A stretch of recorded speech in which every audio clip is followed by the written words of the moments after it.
So, welcome Reni. Hai teman-teman.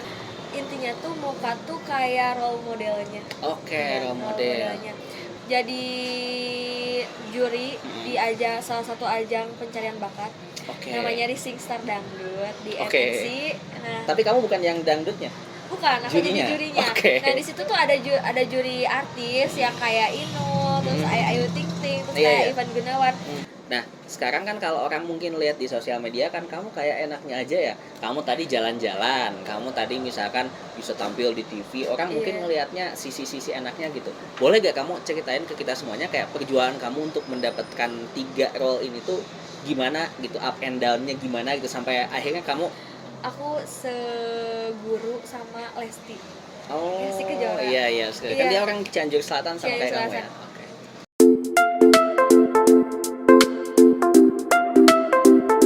Oke, halo guys, balik lagi bersama aku Fauzi di channel Jejak Zamzami. Thank you banget buat teman-teman semuanya yang udah selalu nonton video-video aku. Dan buat kalian semuanya yang belum nonton, jangan lupa untuk tonton dan jangan lupa juga untuk like, comment, share, dan juga subscribe biar aku makin semangat untuk bikin video buat teman-teman semuanya. Nah, di video kali ini aku nggak sendiri guys, tapi aku ditemenin sama teman aku yang keren banget. Dia Mojang Cianjur, terus juga putri kebudayaan dan putri batik Indonesia. So, welcome Reni. Hai teman-teman. Gimana kabarnya nih Reni? Alhamdulillah baik. Oke, sekarang kita udah sama Reni guys. Kita bakal tanya-tanya banyak hal nih ke Reni. Tapi sebelum itu boleh tahu dulu gak sekarang kesibukannya Reni ini lagi ngapain?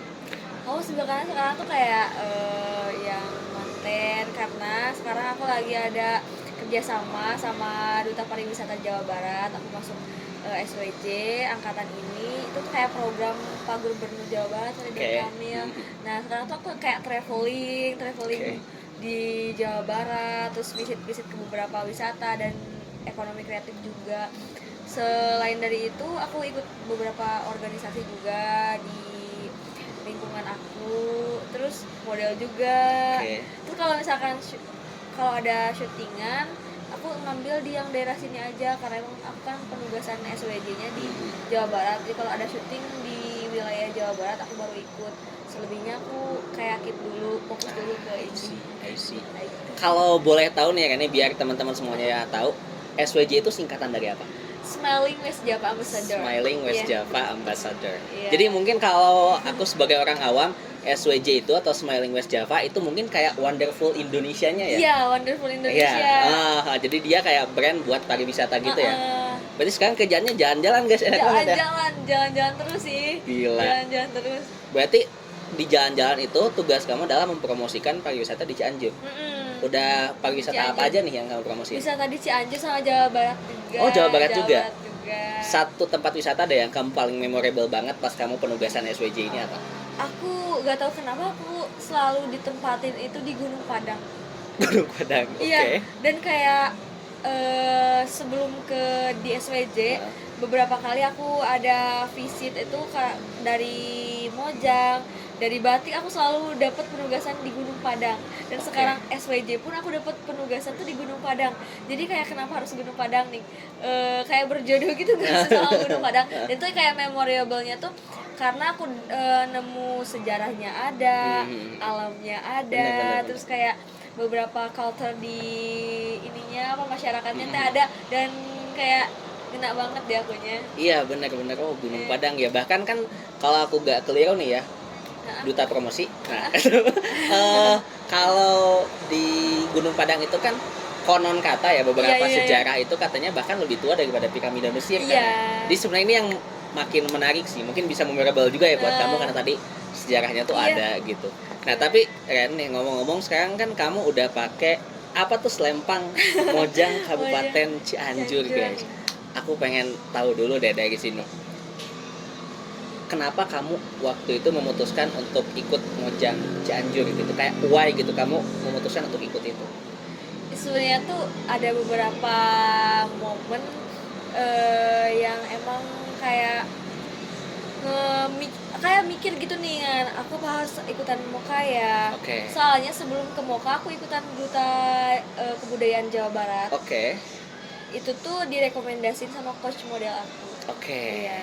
Nah, setelah aku ikutan di Jawa Barat itu kayak aku bisa nge-branding Jawa Barat tapi aku nggak terkenal di kampung aku sendiri kayak maksudnya tuh kayak aku langsung tiba-tiba tung gitu kayak tiba-tiba ke Jawa Barat aku melewati dinas dinas Cianjur Iya, gitu kayak benar. apa aku harus ke step by step dulu, jangan kayak langsung ke Jawa Barat tanpa aku kenal dulu wisata di daerah aku sendiri. Aku misalkan kayak aku ngenalin kota orang, tapi aku gak ngenalin kota aku sendiri. Iya, make sense. Dari situ aku kayak terus ada beberapa yang kayak nyaranin aku kayak semua yang suka nge-make up aku gitu kalau lagi jadi modelnya, kamu ikutan ini deh, cobain. Nah, aku kayak mikir lagi ya, apa iya ya aku ikutan Moka. Nah, dari situ aku coba buat ikut Moka.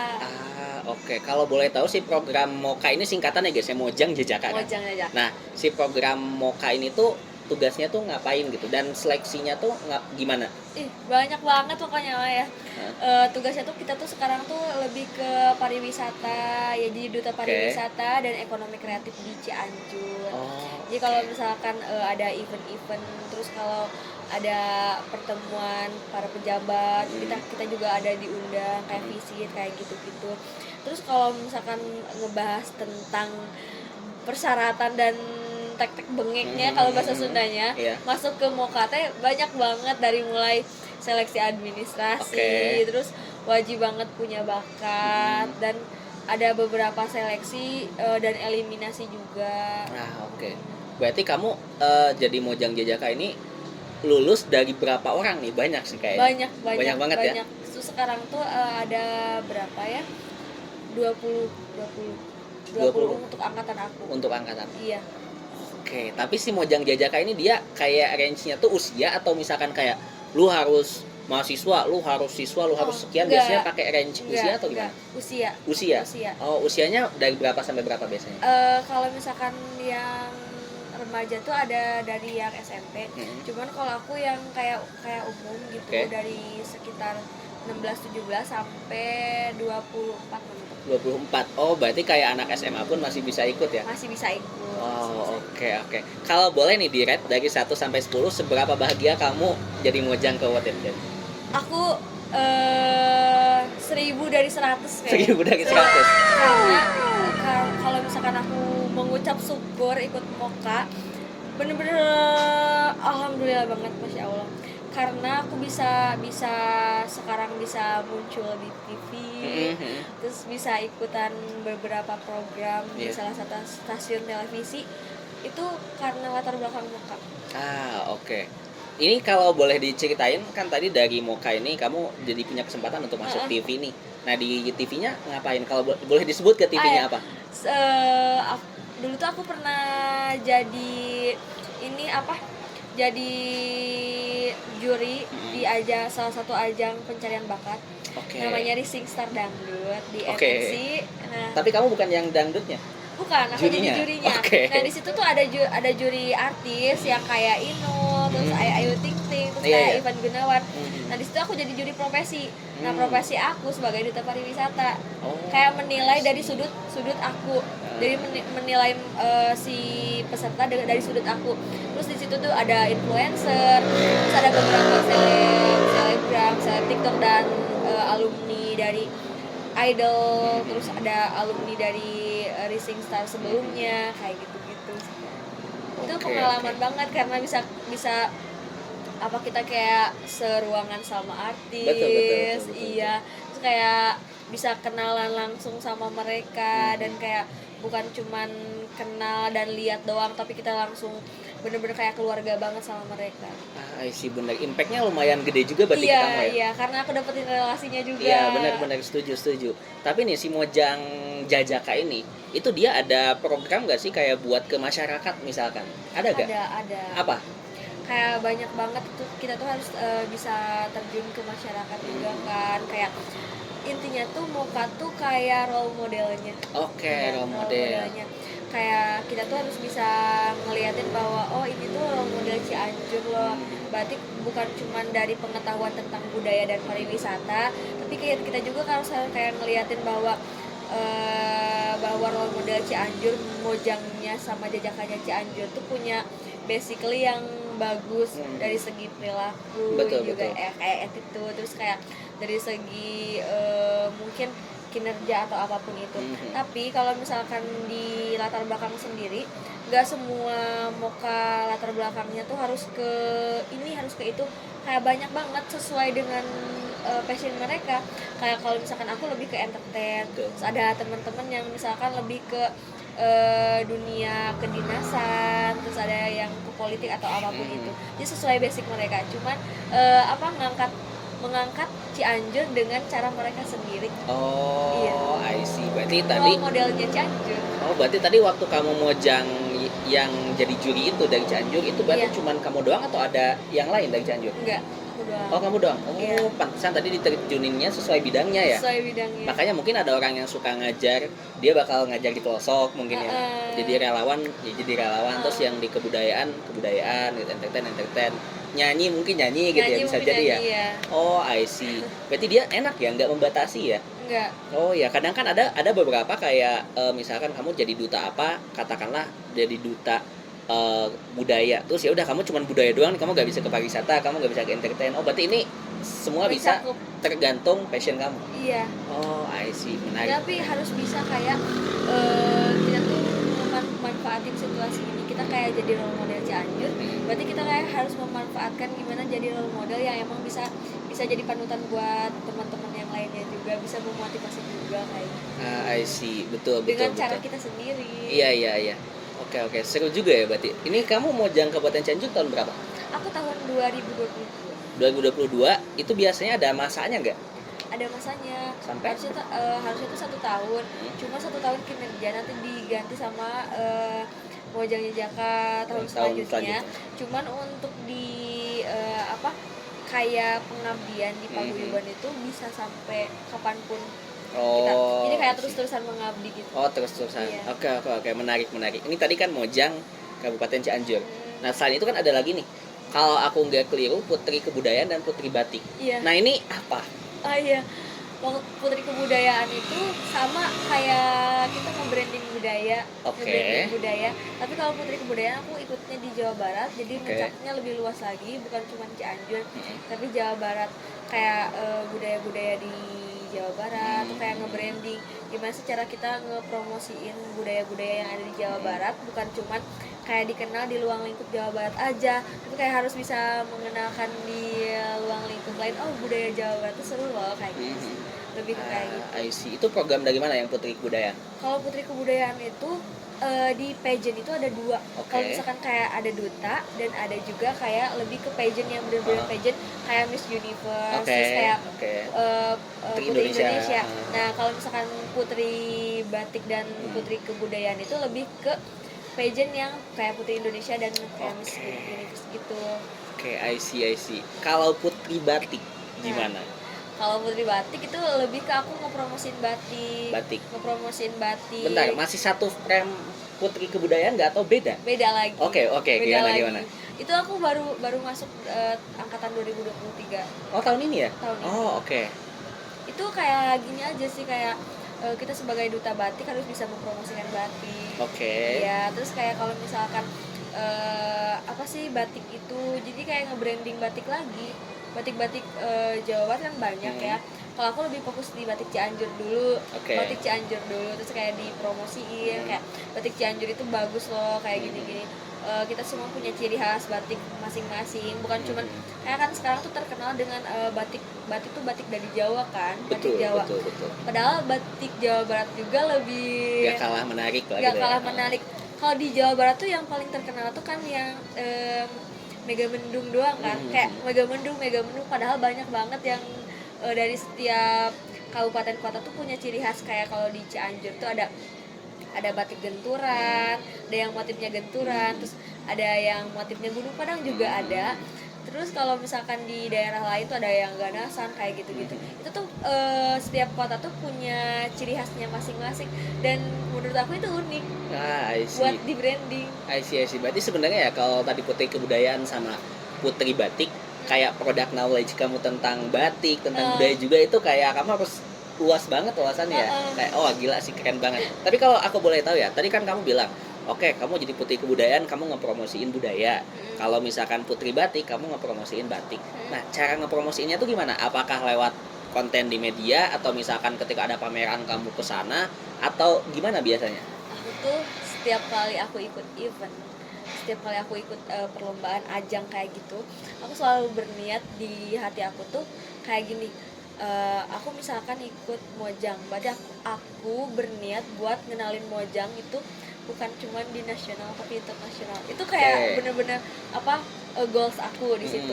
Sama kayak batik dan kebudayaan juga, aku harus bisa ngenalin itu dengan cara aku sendiri. Oke. Ya kalau misalkan aku sekarang terjun ke dunia entertain, berarti gimana caranya aku bisa bisa nyempilin si batik dan si kebudayaan dan semua halnya di entertain itu, entah dengan Oke. fashion aku, Oke. entah dengan semua branding aku di sosial media, kayak harus ada nyantumin tentang budayanya, tentang batiknya, Iya, iya. dan juga tentang pariwisataannya. Oke. Kayak gitu. Oke, menarik.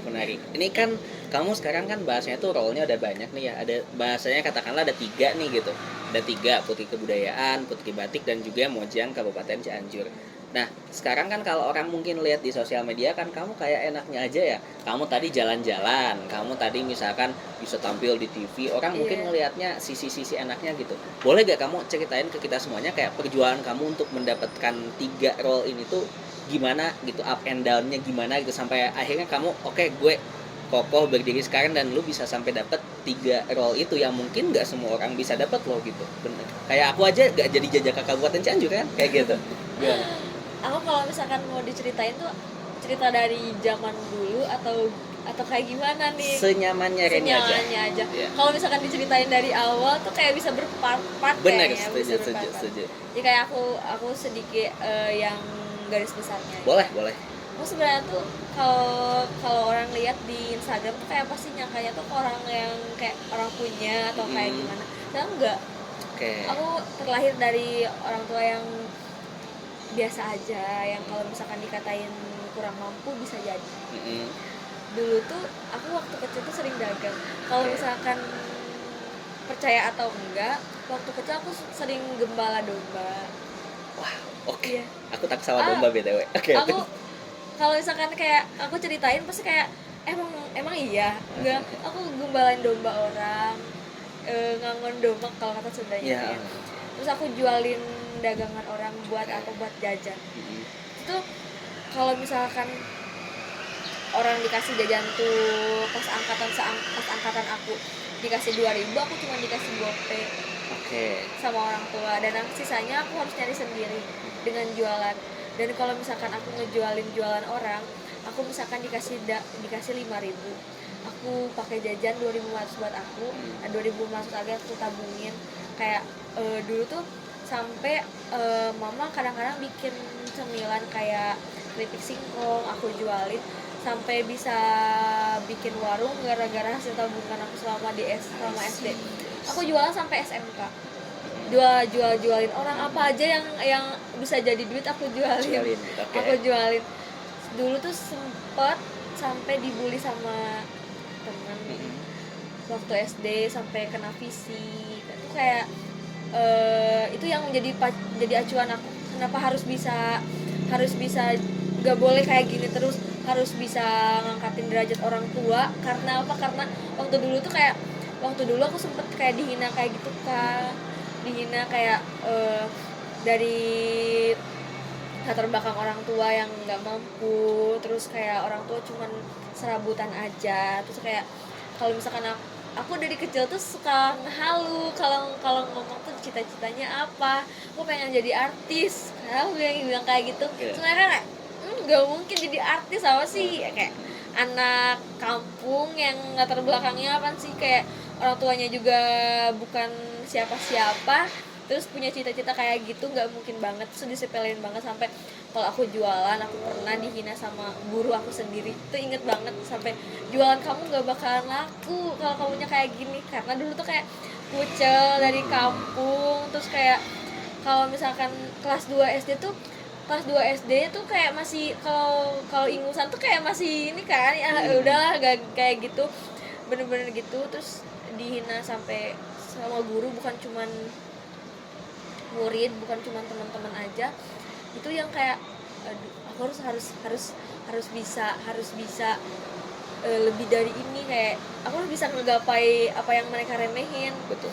Nah, waktu next aku pas waktu masuk SMP aku mulai buat ngerubah diri. Dari dulu juga suka ikutan kegiatan-kegiatan, cuman gak terlalu intens. Oke. Nah, pas SMP aku karena aku dikasih pilihan sama orang tua dan pilihannya sekolah di yang kakak aku ada ngajar di situ, jadi aku sekolah di situ tuh kayak aktif banget. Aku jadi ketua OSIS, terus kayak aku ikutan organisasi. Dan waktu SMP ada momen dimana aku seguru sama Lesti.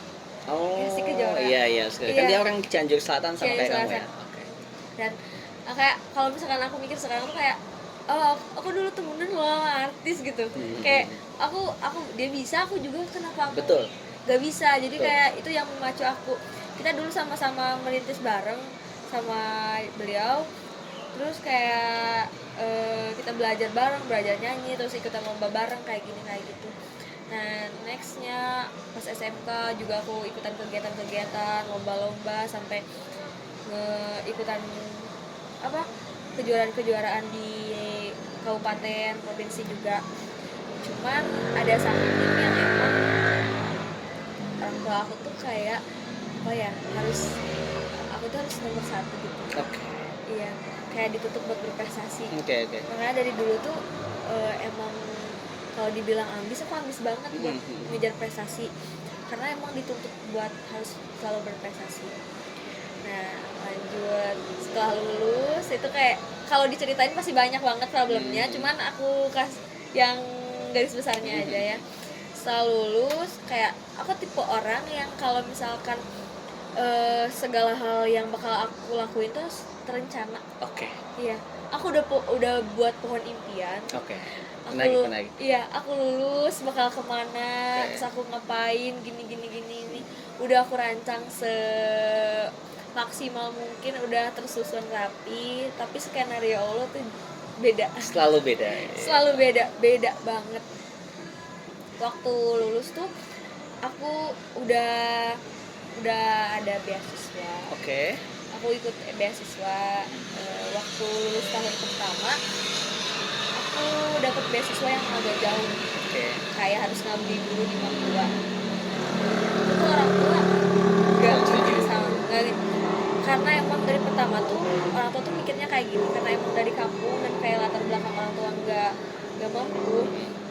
Kakak aku ada yang jadi guru, tapi dia tuh kayak kerja, maksudnya dia ngotekar sendiri nih, kayak ngelas sendiri biar bisa dapat. Dan orang tua tuh bilang kayak gini, kamu mama sama bapak nggak bisa nguliahin kamu, nggak bisa. Terus kayak kamu nggak bisa buat kuliah, mending kerja aja, nggak boleh, intinya nggak boleh kuliah sama sekali. Nah aku kayak itu udah dipatahin banget. Maksudnya aku udah bikin pohon impian, dan kayak impian aku harus ada yang dicoret, dan aku udah dapat beasiswa, aku udah jelasin beasiswa kayak gini. Ternyata nggak boleh, karena pertama jauh, dan yang kedua walaupun dapat beasiswa pasti harus ada buat hidup, terus kayak ya buat jajan-jajan gitu. Nah dari situ kok aku ngalah, aku nggak lanjutin kuliah. Waktu tahun pertama lulus, waktu itu aku nggak dibolehin kerja juga. Oke. Aku nggak dibolehin keluar daerah Kadupandak, kayak daerah rumah aku. Aku harus nyari kerja di situ. Kayak di mana sih lu kayak nyari kerja di lingkungan aku nih, kayak ngapain? Makanya aku waktu habis lulus aku ngajar, ngajar di beberapa SMA, SMK, terus SD juga ngajar, ada drum band, terus PMR, terus pramuka juga, kayak gitu-gitu. Terus aku juga di rumah aku tuh kayak nyediain les gitu. Lebih ke apa sih, kayak kalau ada yang mau belajar seni aku tampung di rumah. I see. Mereka mau belajar seni, ya udah aku tampung, tapi dengan sukarelawan. Sok ada yang mau belajar, sok datang aja ke rumah, kita belajar. Jadi kayak kalau di rumah tuh nggak produktif. Nah terus kayak kalau misalkan aku ini sekolah, kalau nggak di sekolah ya kalau libur ini pas covid juga, pas covid itu kayak aku nampung beberapa anak yang emang ada kendala di jaringan dan juga sosial media gitu-gitu kan, kayak nggak punya HP atau apa. Nah itu aku bantu buat nyelesain tugasnya gitu-gitu. Oke, Jadi kayak kan kalau daring tuh ngajar tuh pasti nggak di sekolah kan, pasti dikasih tugas ke anak-anak, nah pasti kurang paham. Dan guru di sekolah aku tuh kayak, so kamu pegang anak-anak di sekeliling rumah kamu buat kamu ajarin dan kamu bimbing buat pelajaran. Nah itu terus kayak waktu tahun kedua setelah lulus itu tuh aku ikut beasiswa lagi. Oke. Ada yang kelewat. Pas tahun pertama itu tuh karena emang dari dulu aku pengen banget di dunia entertain. Aku nyoba-nyoba buat ikut audisi. Oh, I see. Yeah. Audisi itu tuh aku kabur-kaburan. Oke, dari rumah maksudnya? Dari rumah. Oke. Karena mama sama bapak tuh nggak terlalu ngizinin aku di dunia entertain. Iya. Karena mereka pikir tuh kayak, apaan sih cita-cita jadi artis, nggak mungkin tuh kayak bener-bener itu nggak mungkin, jangan ketinggian, kalau misalkan jatuh tuh pasti sakit banget. Betul. Ketinggian banget. Udah pokoknya tuh dibantah, nggak boleh banget. Nah aku tuh ikutan audisi di Bandung, aku izinnya aku mau ikutan Olimpiade. Okay. Nah karena emang ranahnya kayak ke ini dibolehin. Dibolehin lebih ke prestasi. Aku dibolehin tuh.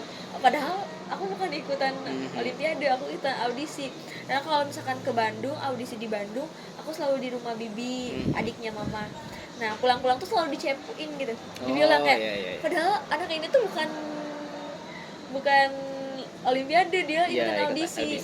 Ya kalau pulang-pulang tuh udah kayak gini, kamu ikutan apa? Ikutan apa bener sebenarnya? Ikutan audisi. Terus kayak menang nggak kan, ngapain capek-capek gitu, buang-buang duit ongkos gitu. Udah dimarahin. Dan aku tuh orangnya kalau gagal tuh gak bisa, kalau udah gitu dilepasin, harus coba lagi. Aku ikutan audisi lagi untuk yang kedua kalinya itu di Jakarta. Dan di rumah kakak itu kayak gitu juga, sama pulang-pulangnya tuh dicepuin dan kayak dibilangin, terus ditanya gagal. Sampai yang ketiga kalinya aku gagal ikutan audisi yang secara live gitu. Dan mama bilang kayak gini, ini udah kali ketiga kamu ikutan audisi, kamu nggak jadi, kayak ngapain, udah jangan, stop, nggak boleh lagi. Itu kayak langsung down gak sih? Langsung down. Dari yang impian aku udah keputus, nggak boleh ikut-ikutan kayak gitu lagi, sedangkan harapan aku cuma di audisi gitu. Kayak aku belum kepikiran buat konten atau apapun itu. Nah terus tahun kedua aku udah diputusin itu nggak boleh ikutan kayak gitu lagi. Tahun kedua aku masuk beasiswa lagi. Masuk beasiswa karena masih ada keinginan buat ngejar pendidikan. Aku kayak harus pendidikan tuh wajib banget menurut aku. Terus aku ikut beasiswa lagi dan ternyata lolos beasiswa full di Bandung. Waktu itu aku dapat beasiswa di ISPI. Aku tuh niat, ini salah ya teman-teman, gak boleh ditiru, ini salah banget.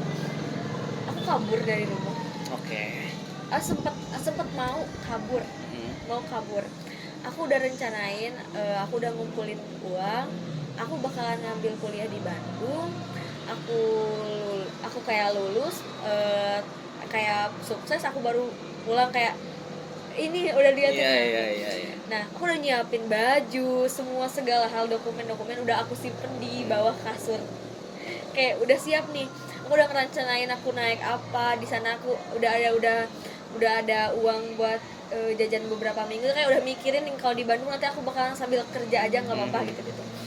Nah, tiba-tiba H-3 sebelum aku berangkat, kayak hati aku tuh ada yang bisik kayak gini kan, kamu percuma sukses tanpa ridho orang tua itu gak bener. Setuju. Percuma sukses tanpa ridho orang tua itu gak bener. Kamu ngajar apa? dia tuh kayak langsung kepikiran, siapa yang ngomong, Iya iya. Benar. kayak siapa yang ngomong, aku kepikiran banget sampai mikir sampai beberapa hamin 2 setelah mikir aku kayak aku harus bilang ya, aku harus bilang. Itu tuh kayak ngumpulin niat buat bilang tuh pasti karena bakalan penolakan lagi, karena ya yang pertama juga udah penolakan dengan nada yang lumayan tinggi. Ya dia tuh kayak dapat beasiswa, tapi karena emang ini ya udah aku teh mencoba buat kabur, tapi karena emang hati kecil aku nolak, kayak emang percuma sukses tapi nggak dari izin orang tua. Itu ridho Allah, ridho orang tua kan. Betul. Ya udah aku izin, dan ternyata penolakannya tuh sampai bener-bener penolakan lebih dari yang awal-awal tuh, sampai bapak tuh ngebentak banget, sampai kayak ngebantu pintu. Waktu itu dari situ tuh kayak ya udah kayak ini kayak gak ada jalannya buat kuliah, tapi aku kayak niat someday aku bakalan kuliah. Kayak kapanpun itu, mau aku udah nikah, aku udah tua, aku bakalan lanjutin kuliah, tapi bukan buat diri aku, tapi buat next keturunan aku, karena perempuan itu pasti pendidikan pertama seorang anak, kayak gitu. Nah, berarti sampai akhirnya kamu sekarang kuliah gitu kan? Iya. Di salah satu kampus di Bandung gitu. Jadi ini sebenarnya kalau aku lihat tadi cerita kamu ini benar-benar up and down banget ya. Tapi dari up and down itu kadang kan membuat orang kayak malah jadi down banget dan nggak mau berjuang. Tapi lain ceritanya sama kamu malah berjuang, kamu malah terus-terusan berkarya sampai akhirnya kamu dapat 3 role tadi itu, 3 pencapaian kamu gitu. Nah, boleh gak untuk menutup pembicaraan kita yang seru ini dan terbatas oleh waktu dan juga kapasitas kamera? Nah, boleh gak kamu cerita kayak kasih tips ke mereka semuanya, ke teman-teman kita, ke yang nonton hari ini, supaya mereka tuh bisa terus-terusan berkarya gitu sebagai anak muda? Ini ya, aku tuh punya prinsip kalau misalkan mimpi itu untuk orang-orang yang yakin, bukan orang-orang yang mampu. Kalau misalkan aku kayak punya uang, pasti aku mampu buat jadi apapun. Tapi kalau misalkan aku punya uang tapi aku kayak gak yakin gitu, kayak punya uang doang tapi gak yakin buat misalkan jadi penyanyi atau jadi apa, itu gak bakalan terjadi karena aku gak yakin. Jadi kayak kalau misalkan kita yakin kita gak punya apapun di diri kita juga, kita bakalan ngelakuin itu. Kayak walaupun misalkan cuman bisa dikit, tapi karena kita yakin kita bakalan terus-terusan berproses sampai ada di tahap kita bisa. Kayak gitu. Dan kalau misalkan kalian punya mimpi, itu wajib banget buat dikejar. Karena kalau misalkan kalian nggak ngejar, someday kalian bakalan nyesel banget. Kenapa dulu nggak ngelakuin itu? Betul. Kalau misalkan kalian udah ngelakuin ngejar impian apapun, impian kalian, serumit apapun impian kalian, kalau udah gagal pun nanti kalian udah bakalan bisa bilang kayak gini, setidaknya dulu aku pernah nyoba. I see. Menarik. Make sense. Keren banget emang, keren banget. Aku suka banget quotes kamu tadi yang kayak mimpi itu buat orang yang yakin, bukan orang yang mampu. So thank you banget ya Reni buat sharing-sharingnya. Semoga yang dengerin ini bisa dapat manfaat dari kamu juga. Sekali lagi thank you banget, dan semoga kamu sukses selalu terus dulu. Amin. Kapanpun dan dimanapun nanti. Semoga kamu sukses selalu dan impian kamu buat masuk entertain terus jadi artis juga bisa tercapai. Oke. Itu amin paling serius. Iya, ini kalau kamu jadi artis kamu harus rewatch lagi video ini nanti. Boleh. Okay. Oh iya, nanti di ini kalau misalkan next udah Allah wujud ya, terus kayak aku bakalan liatin dulu aku pernah podcast di sini. Betul, siap. Thank you banget ya Reni buat waktunya. See you next time, semoga sehat selalu. Dan buat teman-teman semuanya juga yang udah nonton, jangan lupa untuk subscribe. See you next time guys. Bye.